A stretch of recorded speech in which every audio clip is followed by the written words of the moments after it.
Welcome to another 21 Hats Dashboard. I'm Lauren Feldman, and I'm here with Jimmy Kalb, who, until very recently, was CEO of Triad Components Group, which is based in San Diego and manufactures electronic components. Welcome back, Jimmy. Hello, how are you? I'm doing great. It's great to have you here.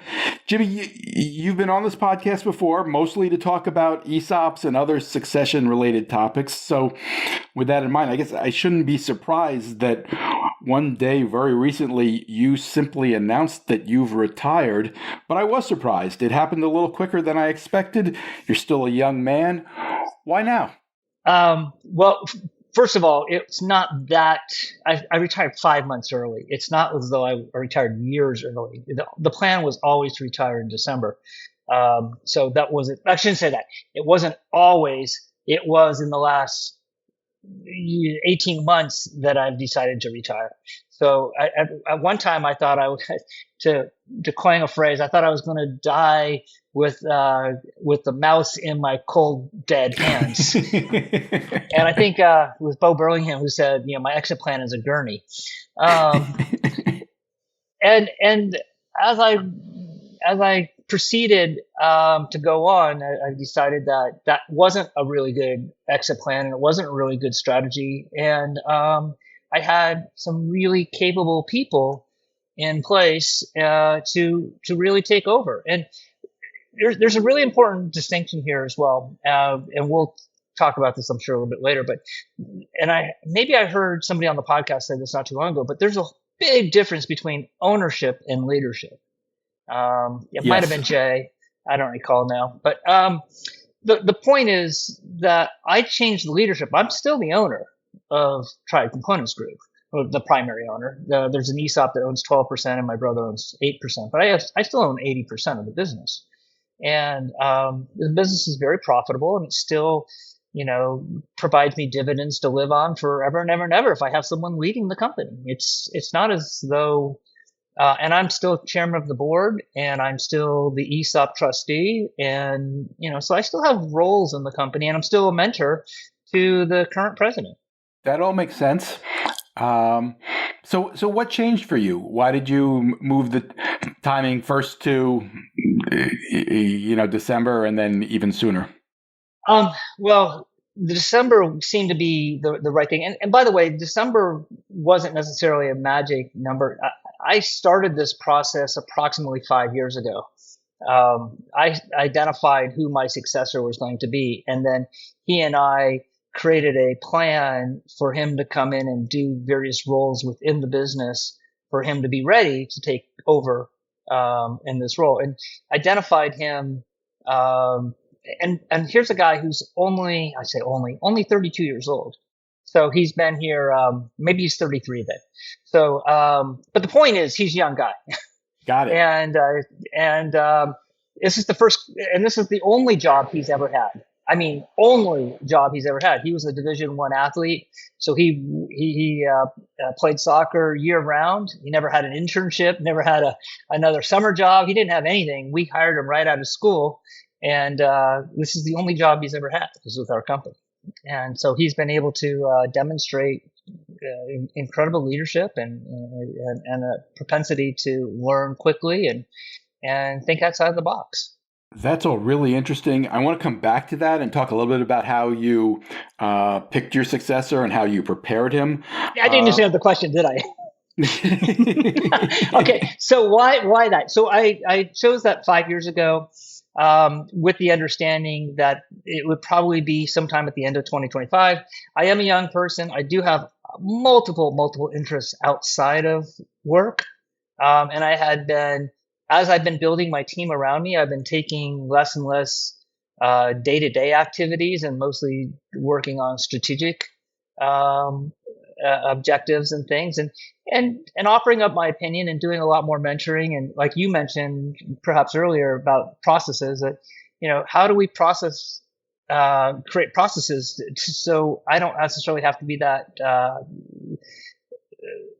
person. And Evan, my successor, is also really big in processes, and sometimes I wonder if we get too process driven, and instead of people, because we're also a big thing about people. It's just not, it's people and processes, really. Understood. All right. Well, first of all, congratulations. As we both know, not everyone manages to build a business, but certainly even those who do, not everyone manages to leave the business on their own terms. It's a very happy thing, a real accomplishment, which leads to my next question, which is kind of, what did you do right that allowed you to get to this point? Looking back, what worked? I was incredibly lucky in a lot of ways. Luck and intuition and a certain amount of skill. I should say it's a blend of all those things. That's really I a think good it chair, always right? is, don't you think? Absolutely, absolutely. Yeah, I think Jim Collins talks about that a lot and such. So, um, one of the things that we had, or I had, was I chose the right industry to get into.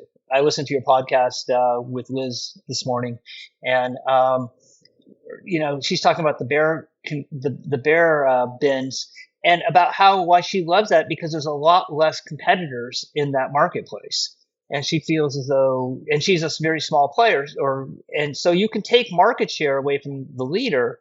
And we did the same thing with fuses, basically. It's dominated by two players. Think, if you want, Eveready and Duracell batteries, and name the third guy. And so we're that third guy. But it's a multi-billion-dollar industry, and we're, I don't know, $15 to $20 million, which is nothing. So we can continue to grow forever and ever and ever. They won't even know we exist. So you have to pick the right industry in the first place. Opening another restaurant, even if it's the best restaurant in San Diego where I live, it's so hard to differentiate yourself. How did you pick the industry, Jimmy? How did you know? I came from the industry, to be honest with you. I've only had, two professional career jobs, and that was the last one I had, was with a fuse company, one of my big competitors. So I learned the industry by working for the competitor. And I thought I can do a much better job than this big behemoth company could. And, I many times I almost ran out of runway, because it's difficult to move a market leader out of it. So I like to say after 34 years, I'm an overnight success. That's the truth, though. It's, you and I have had discussions before. It's doing the mundane things over and over and over and over again. It's not, we got a $10 million customer in the door that helped to move the needle. That's not it. We're selling 15 million or 17 million, whatever the number is, at 25 cents a fuse. That's the average price of a fuse. It's 25 cents. So you got to sell a lot of these things to a lot of different people who, so it's this mundane, in a very mundane industry. And it's very old. They've been making glass fuses since, the 1920s that went into Model Ts. And so they've been doing the same thing for a long, long, long time. And there's not a lot of innovation, at least not as of yet. There has been, don't get me wrong, but it's innovating in different ways. But, and I do expect it to be there for a long time. But back to what made us successful is, one, having a certain amount of philosophies that drove our business. And those philosophies came from where I originally met you, Lauren, through the Small Giants. It just helped me to articulate what those things were, and things like having, a vision and values, having things like servant leadership, and having things like fostering relationships, like between the three-legged stool. Again, we're talking about vendors, employees, and customers. Each one of those are relationships, and those are the ones we want to find, the right ones. We want to keep them, and we want to grow them throughout the time, and that takes time. So and you've heard me say this before. We're growing apple trees. We're not a carrot farmer. We don't put a seed in the ground and where you get a plant and you can eat it in 4 weeks. We're putting a seed in the ground that's growing. Our salespeople are apple trees. We put a seed in the ground. We hired them right out of college, and we don't expect them to be profitable for 3 to 4 years. That's a long time. paying out salaries and doing other things like that, hoping that they will become profitable. So you're investing in this long-term, growing them and nurturing them, and to the point where they're producing and producing and producing for years after years after years. It's not sexy. It's not sexy, but here's where you and I kind of gently disagree a little bit. You describe that as mundane, doing the same thing over and over. I understand there's an element of that, but I also look at the fact that you figured out what works for you, which is hiring somebody right out of school, training them yourself, and being willing to live with the fact that they're not going to be profitable for a considerable amount of time. Not everybody's willing to do that. Do you know why I did that? Why? Because I did it the first way and it didn't work. And I hear listen to Jackie Russo talk about the best hire she ever had turned out to be the worst day of her life, or whatever. It wasn't the worst day of her life, but you understand what I'm saying. The hire did not work out. The hire did not work out, and we had several of those. And pretty soon, it's like one of those things where, okay, why am I doing this over and over and over again? We have to try something new, and if that doesn't work, we'll continue to try something new until it works. And then once you figure out what works, keep doing it. I understand. I get it. Let me ask you this. When did you start thinking seriously about succession and ultimately retiring? And how did you plan for that? What went right in terms of that allowed you to actually pull this off the way you have?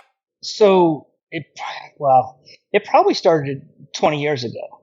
I went to a seminar here in San Diego. It's called the Beisner Institute, which is a place that has it's a nonprofit that centers around employee ownership. And so I went to this seminar daily. It's like an NCEO. You and I with Corey Rosen. And so I went to this seminar. I went to this conference. And all these people were talking about either ESOPs or phantom stock or other things like this, because I had always believed and I wanted the employees to have a stake in the outcome, like Jack Sack and those guys. And so I've always wanted that to happen. And so when I started digging in and learned more about ESOPs, and since then I've learned a lot more about EOTs too. And I think maybe EOTs might even be better than ESOPs, but I've already gone down the road of ESOPs, so I'm not going to change. But back to, so I started thinking about this 20 years ago, and I started doing investigations and I started learning about things like the ESOPs and such. And so about 6 years ago, we got to a point where I thought the ESOP could be a good exit strategy for me, especially with all the tax benefits and the valuation, and knowing that I had a potential team that could take over for me, and then they didn't need me to be around any longer. And so that's what kind of got me going. And the more and more stuff I started handing over to my team, the less and less stuff I did. And the less and less stuff I did was realizing that these guys are really capable. Maybe I did a good job of training them or whatever, or hiring in the first place and then training them. They're really capable. And it's not one person. Yeah, the president is a young kid, but guess what? Our operations manager, who was our marketing manager, she is amazing. She lives in Spain and she used to work for Deloitte Consultant. And guess what? She's 33 years old, MBA.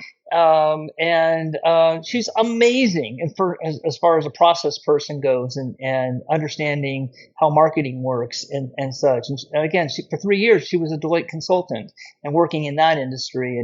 And I've got other people who are, I've got several people on my staff that are CPAs. I have a board member who's a CPA, and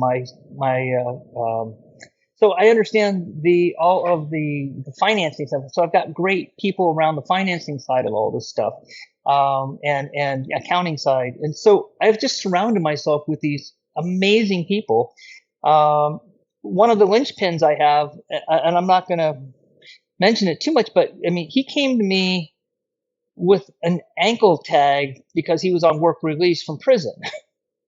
And he has now been with my company 25 years, and he is an amazing employee, one of the smartest guys, and quick, and he just gets it, and he's absolutely a linchpin.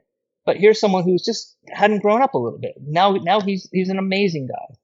What did you see that allowed you to go ahead and hire him? He was, well, I didn't actually, to be honest with you, I didn't hire him. Somebody else hired him in our warehouse, just working, just as a laborer for the most part. And then I just saw him, come to my office and talk about, hey, if we did this, we could do this, and we could save this much, and we can improve it in this way. And it's like, well, those are really great ideas. And so when other openings happened in our org chart above that, it was easy for me then to say, hey, do you want to take this on as well? And do you want to do this? And do you want to do our purchasing? And do you want to lead our customer service department and such? And so, but he's an amazing guy who has no college education, but he has 25 years and understands. And we've taught him accounting because we have open book management. We've taught him, purchasing, and we've taught him our software system and our ERP system and how reporting and all that kind of stuff, and how to purchase better. And we've given him some tools in order to some min maxes and other things like that helps him to use our ERP system to buy better and to maximize our return. So, but these are just amazing people around me that pretty soon I didn't have to do anything. You find them once again. You find them, you train them, or grow them, and you keep them. And you keep them by sharing a lot of the profits. We pay a little bit better than most people out there in the marketplace. Actually, a lot better than a lot of people in the marketplace. And so they want to stay with us. And they have a lot of autonomy. So they love that as well. Well, you make it all sound easy. We both know it's not always easy. But let me ask you this. You're clearly very process oriented. I've seen some of your write-ups, and they're really impressive, really detailed. How did you get good at process? Did you do EOS? Did you bring in consultants? How did you figure that out? First of all, my undergraduate's in engineering, so there you go there. But so was Todd Hagler, who was a member of our organization for a while. I'm not sure if he still is, but he it's about understanding the numbers, and I've always been good at numbers. And it starts with maybe the accounting side and the numbers to start with, and then how do you improve those numbers? How do you improve ROI? How do you improve, inventory turnover? How do you get people to stick around? And a lot of that is continuous learning. It's one of the things we preach at our company. So you and I have talked about this before. One of the things I started about 8 years ago was book club. And so book club is this on Friday afternoons. Our employees wanted to go home early because a lot of our customers are on the East Coast and we're on the West Coast, and so they were sitting around doing nothing and cleaning up their desk on Friday afternoons. And they said, "Can we just go home?" And I said, and I thought about it, and so I said, "Let's see if we can marry something with it. Why don't you guys come in a half hour early on Fridays, and we will find a book for us to read, and we'll read a couple of chapters." And every week we'll meet a half hour before the office opens up and we'll discuss it. And then if you guys do that, I'll give you credit for an hour worth of reading and the half hour that you came in early, and we'll just shut the office down at 3:00, or, it was 3:30, but now it's 3:00. You guys can go home early on a Friday. So yeah, did it cost me a couple of hours worth of employee time that they weren't doing anything anyway? Yes. But guess what? We've read like 35 books over 8 years, which are some of the most classic business books you can imagine. Was this everybody or? Everybody. Was it voluntary, or once the decision was made, did everybody have to do it? No, here's what happens. If you don't have to do it, but guess who's going to be there at 5:00? Understood. Or you can go home at 3:00. But I moderated so we had. There was some people our salespeople were traveling, they got excused. If you were sick or if you were took a vacation day, you didn't have to do it that week. But and I moderated, and everybody participated. I called on everybody. So that we were doing Zoom meetings way before COVID because we were doing book club. And so, and everyone participates. And when you get everyone thinking and working together because you could speak the same language, because we have read, Pat Lencioni or Jim Collins or Michael Gerber or a variety of other people. I just can't think of all of them there.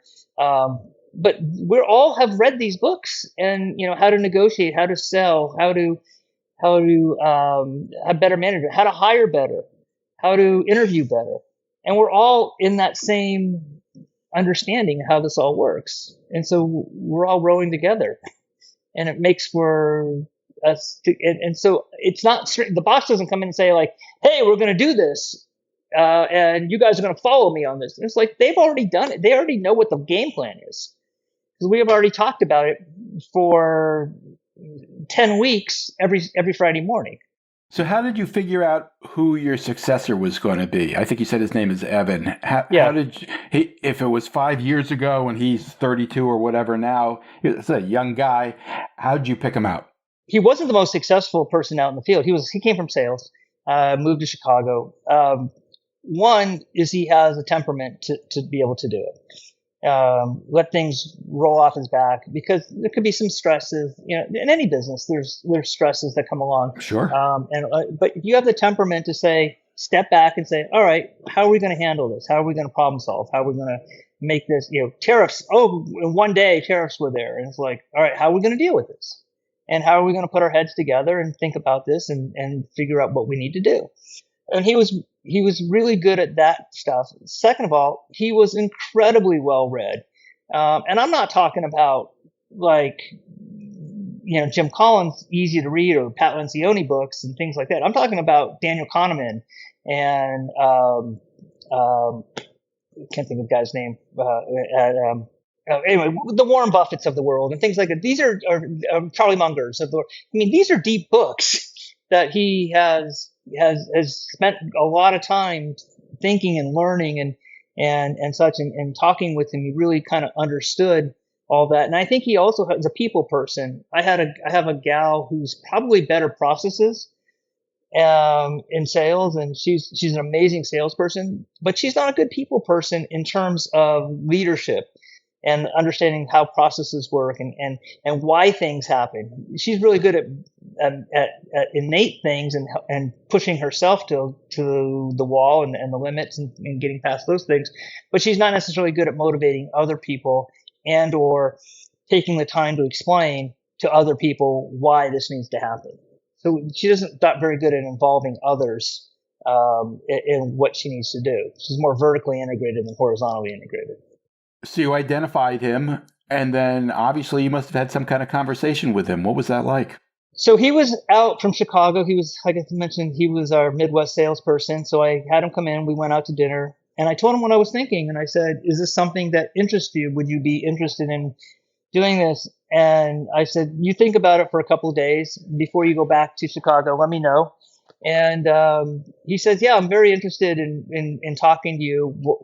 And so I said, all right, let's create a game plan. So we said, all right, in a few months' time, I want you to come in and I want you to take on a role which would happen to be quality control, so you can learn about our inventory, learn about our vendors, and be able to communicate with some of our vendors.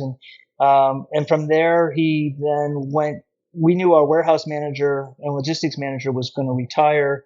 He was already 65 or 66, so he took over our warehouse operations. Was working with about 5 people out there in our warehouse and production. And then from there, we knew that our operations manager was going to retire because she was 67, and so he then did that for a year and a half. And got him learning that. In the meantime, he was in my office a lot, learning about other things that he didn't know much about. He had to learn our ERP system inside and out. He had to learn a little bit more about marketing. And one of his deficiencies was accounting. And he really needed to learn and get a lot more well-versed in our accounting side as well. Because, numbers rule everything, as Jack Stack will tell you. And SRC. So we do that open book management, but you've really got to dive into those numbers and find out why those things are happening, not just what they are. Because reporting is history. Now you have to be predictive and what's going to happen in the future, not necessarily what happened in the past. And so he's been really, really good at, and so he's been taking over more and more and more of those of my roles as I've been handing them over. And so it got to a point where I was only doing one or two things. And I decided that it makes no sense for me to stick around and go in the office 3 or 4 or 5 times a week. And plus, I really like playing golf. So I started playing more and more golf, first once a week and then twice a week. And so he started doing more and more stuff. And then At what point did you make it official? When did you say to him, you're the guy? So I went off on a vacation in June. June 21st, I left for Africa to climb Mount Kilimanjaro. Got back on 4th of July. While I was gone, everything was just cruising along and doing well. I came back in July and decided I really didn't want to do this anymore. And so ultimately I started cleaning out my desk and pulled him aside. He was already in the, as an operations manager, and I'd handed over a bunch of stuff. And in my absence for those 2.5 weeks, he was doing everything there already, and even in the, I don't know, what has it been, 6 weeks now, 7 weeks? He's done some things that I wouldn't have done, but it's not me. It's him. And I have to step. Is that hard for you to see that? No, I'm a parent, right? So I've had kids, and my kids don't do everything I want them to do. I can relate to that. Yeah. And so, I look at all the employees kind of my kids, and also you don't treat your kids necessarily the same. You have to, who's separate but equal? No, it's not true. There is no equal. They earn privileges, and they earn, you draw some boundaries around it and let them play freely within those boundaries. And that's kind of what we've done with all of our employees, let them I've talked about autonomy before. So, they've always been working very autonomously, but within a framework that we've set up for them. And so what the hardest thing I had to do was kind of negotiate a salary structure for him. And that we spent a good 30 days going back and forth on how to pay them, because here's the thing.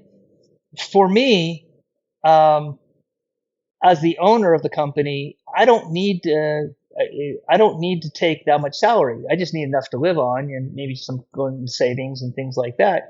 Because every dollar that I keep in the company in terms of EBITDA as a valuation of about 6x for my type of a company in valuation. So if I pay myself an extra $1,000, if I don't pay myself an extra $1,000, the company is worth, because we bring that $1,000 down to the EBITDA line, and that now means the company's worth $6,000 more.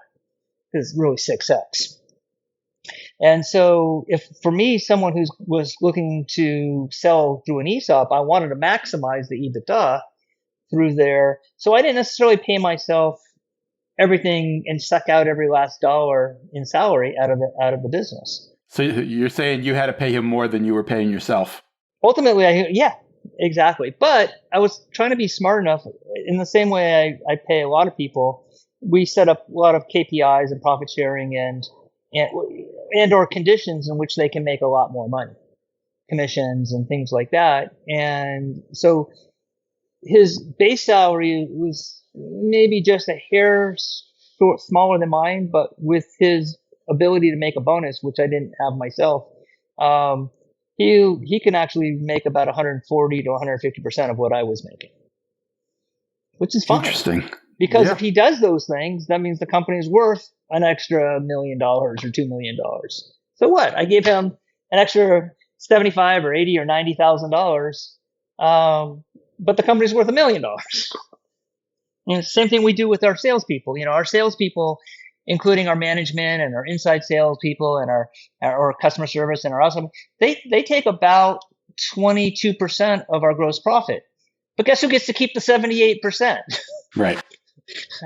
So you say, well, 28% that or 22%, that's a lot of money that you're handing over to your salespeople. I've got a sales gal who makes $500,000 a year, which is great. I love it because that means I'm making about $5 million, or excuse me, about $2.5 million.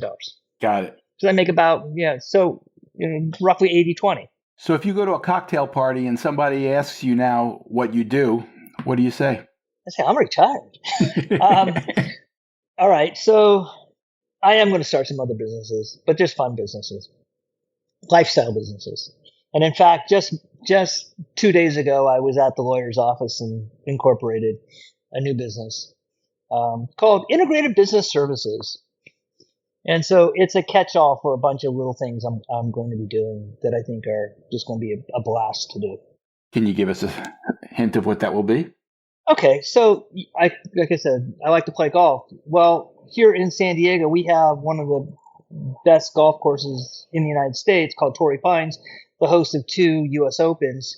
And as a San Diego resident, I can actually get tee times 90 days in advance by paying $32 a person, or $32 a person, $128 for a foursome, 90 days in advance. So I can go get a Saturday and Sunday tee time 3 months from now, and then I could go online and sell that spots. I have to play, so I have 3 additional spots that I can sell to an out-of-towner who want to play Torrey Pines for, I don't know, $700, $600. I have to pay their greens fees, which is about $300 plus the $32 plus probably a cart. So I have about $375 worth of cost into it, and so I'm going to make about $400 a person times 3 is $1,200 to play golf on Saturday and Sunday. What do you think? Is this about making money, or is this about finding a way to spend more time on the golf course? I don't know. I make $1,200 a day playing golf. I see the appeal. Right? Okay, or maybe not 1,200, maybe it's 1,000. But the point is, and I meet some really cool people. And so my other one is I travel. My wife and I travel a lot, and we go to different cities, and we always tend to get some sort of exclusive tours with some locals that show us around the city, and we pay, I don't know, higher because we're looking for a better experience, and we're not just looking for the bus tour. And so I'm going to do the same thing once a week. I'm going to take a group of people around and give them a 7-hour tour and a luxury tour of San Diego, and so I'll do that once a week, or if I do it 20 times a year. But I'll probably net about $1,000 for the tour. So that's 20 grand. That'll keep me in golf balls and things, and get me out of the house once a week and twice a month or something, and do that. What's the highlight on a 7-hour tour of San Diego? Well, you get to see our club district, the historic gas lamp. You get to go to Coronado, which is the historic hotel here, Coronado Del. You get to some really cool spots like La Jolla and what's Old Town. I don't know if you know anything about San Diego, but there's a Balboa Park, and then it ends up with a iconic restaurant which sits above it's like a rooftop type of dining place, very famous, been around for about 50 years, called Mr. A's. And so we'll have drinks at Mr. A's, and I'll take pictures of them while the sun's going down, and they'll appreciate it all. I'm in. Yeah. So it's not going to be cheap, but it's not going to be inexpensive, or it's not going to be cheap.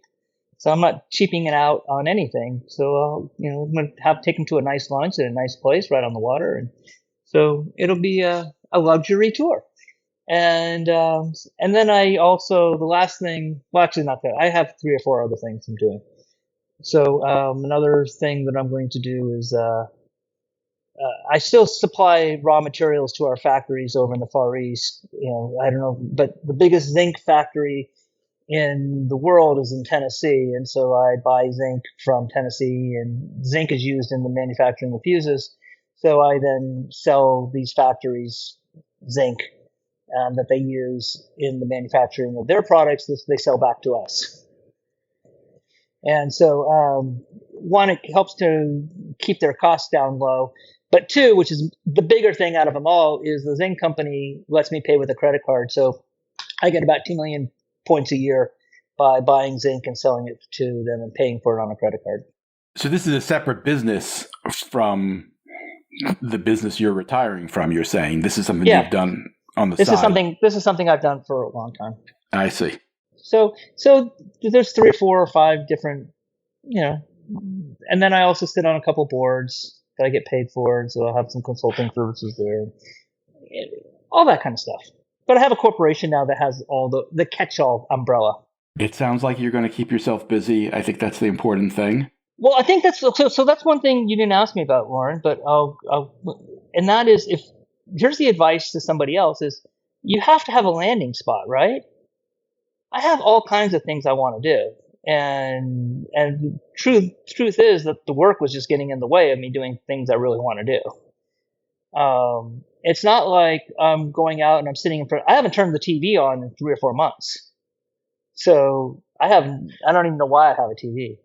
But so I'm way too busy to sit around and goof off and sit and watch news every day, be it MSNBC or Fox. It doesn't really matter. But a lot of these guys sit at home and do nothing but watch the news 24/7. It's like, really? It's to me, it's just frightening. So anyway, I'm also involved with several charities, at least 3 that I'm involved with. And in fact, that's one of the things. And we travel. My wife and I travel a lot. So I've been. Well, I've tried to get out to see you a couple times. By the way, we're coming to New York City in November. Hope to see you. That would be great. Let me know. Will do. Listen, it sounds ideal. That's why I wanted to have this conversation. It actually reflects something I think I've understood since I met you at Small Giants, I don't know, more than 10 years ago. You just always seem to have a really positive, healthy, sane approach to running a business. And I think you've carried that through your transition. And that's great, and something that I think will inspire other people. I consider myself the luckiest person ever. I really do. I have amazing friends, you included. I mean, it's just I've got some amazing people that I've surrounded my entire life around, and I'm so lucky to have you guys part of my life. Well, we all know it's not all luck, but I hear what you're saying, and we, those of us who do well are, there's always luck involved for sure. Sure. But again, I don't think it's right. I don't think it's luck. It's you've got to put the effort and you got to put the work in.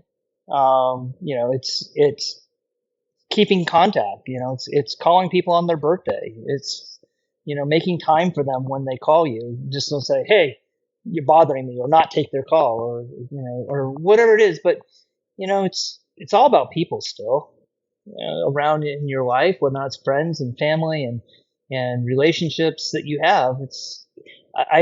I'll leave you with the because giving back to the community has been it's also a Small Giants principle too. But and I stole this from Isaac Newton, and it says the reason why I can see so far into the distance is because I'm standing on the shoulders of the giants that came before me.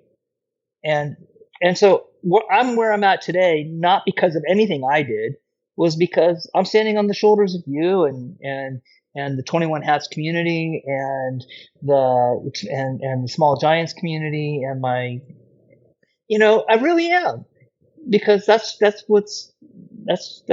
best part about life. It's just getting to know people like that. Well, I'm not going to keep arguing with you. I take your point. But if you look up Jim Kalb on LinkedIn, you'll see he's already proudly listed himself as retired, even though he remains chairman of Triad Components Group, which is based in San Diego and manufactures electronic components. Jimmy, thank you so much for taking the time. By the way, you want to know what my fantasy is? What's that? The day I get to delete my LinkedIn account. What day will that be? Really soon, probably within the next 18 months. I've already, I don't have a Facebook. I don't have Snap. I've never had Instagram or any of those things because I don't do social media. I don't know. If you want people are going to be coming to play golf with you, take the tour, I think you should put that on LinkedIn. Yeah, it'll be a different profile, I think. Okay. So, okay. All right. Thanks, Lauren. Appreciate everything you do. Thank you, Jimmy. I really appreciate it. All right, bye. Have a good week, everybody.